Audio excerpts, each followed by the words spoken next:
Toujours fourré dans les ronces et les orties, comme il le dit si bien, sa passion ne manque pas de piquant. Embarquons à la découverte d'une pratique ancestrale remise au goût du jour.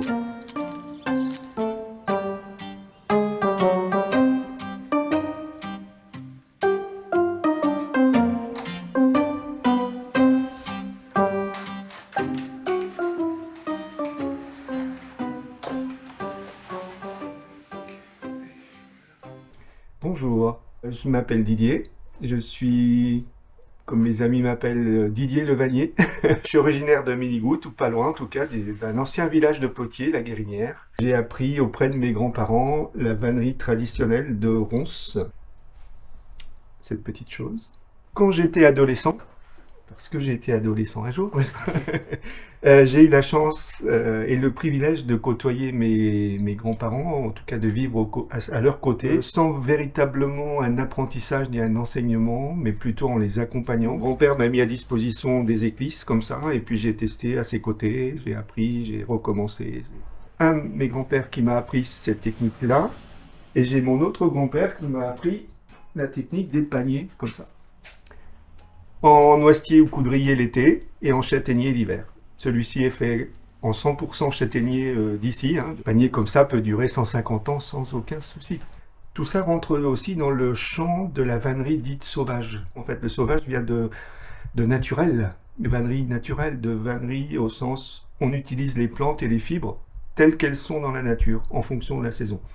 Il n'y a pas de culture en ce qui concerne le châtaignier, la ronce et bientôt l'ortie. Il n'y a pas d'apport en eau, ni en intrants, ni en produits quelconques.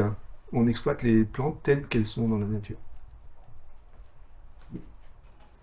Il y a quelques années, je disais 40 ans, maintenant je vais pouvoir m'approcher des 50 ans.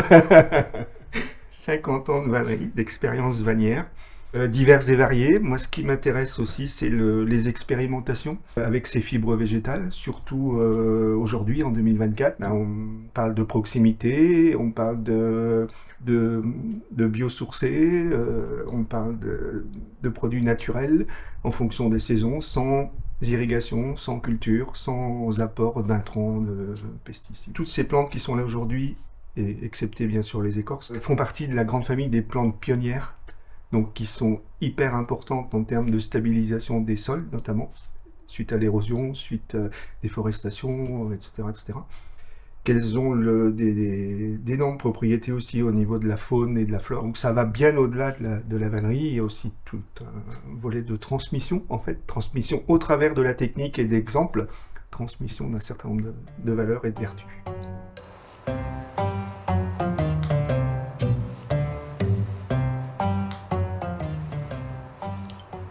À partir de cette forme, initialement en forme ovoïde, on va pouvoir faire en fait de ce que j'appelle de la sculpture végétale, mais entièrement végétale. Et le premier exemple, c'est celui-ci, ou c'est celle-ci plutôt. Je vous présente une huppe faciée entièrement végétale. Donc vous imaginez qu'elle est creuse, avec une structure en ronce, une charpente en ronce et puis un maillage en cordelette d'ortie. J'ai commencé les premières sculptures végétales il y a une dizaine d'années, mais c'était à base d'entrelacs, mêlés entre eux des végétaux, quelle que soit la technique. Ça restait néanmoins assez grossier, et il y a 3 ans, j'ai commencé à manipuler, à toucher du feutre d'ortie. Je me suis dit, là je tiens quelque chose, où je peux aller plus loin, je peux révéler des choses, de telle manière à ce que ce soit peut-être plus figuratif, plus ressemblant, plus proche de la réalité, et que ça transmette en même temps des émotions. Je m'intéresse aussi à beaucoup d'autres oiseaux, on va dire plus locaux, bien évidemment, comme la citelle. La citelle sur ce bois de châtaignier fixé en 3 dimensions. Et l'approche tridimensionnelle, c'est une gymnastique d'esprit qui m'intéresse beaucoup. Alors, d'autres petits oiseaux du Poitou, comme le rouge-gorge sur sa barrière de Gâtine, n'est-ce pas? Le petit rouge-queue, petit migrateur. Pareil, sur les mêmes principes que la huppe. Et puis la dernière en date, c'est la petite fauvette à tête noire, qui l'hiver vient picorer les derniers fruits qui restent au sol, par exemple, dans une posture assez caractéristique, et puis moi qui me fait écho à plein de joyeux petits moments de la vie de tous les jours. Voilà.